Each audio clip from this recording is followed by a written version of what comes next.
নমস্কার, আমি শ্রী জিৎ শাস্ত্রী। আজকে আপনাদের একটি বিশেষ বিষয় নিয়ে আলোচনা করব।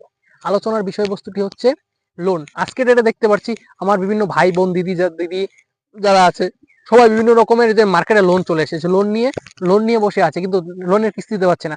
দিনের দিন ওনার ক্রেডিট স্কোর খারাপ হচ্ছে, ব্যাংকের লোক বাড়িতে আসছে, বিভিন্ন রকম কথা শোনাচ্ছে। সেক্ষেত্রে কি করবেন?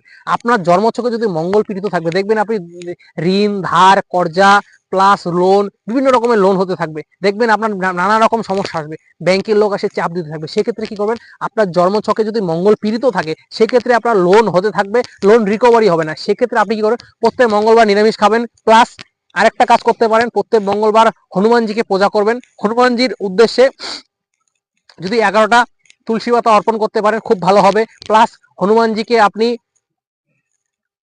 কলা দান করবেন, দেখবেন অব্যর্থ রেজাল্ট পাবেন। প্লাস হনুমান চালিশা যদি পাঠ করতে পারেন, আরো সুন্দর রেজাল্ট হবে। দেখবেন আস্তে আস্তে আপনার যে লোনের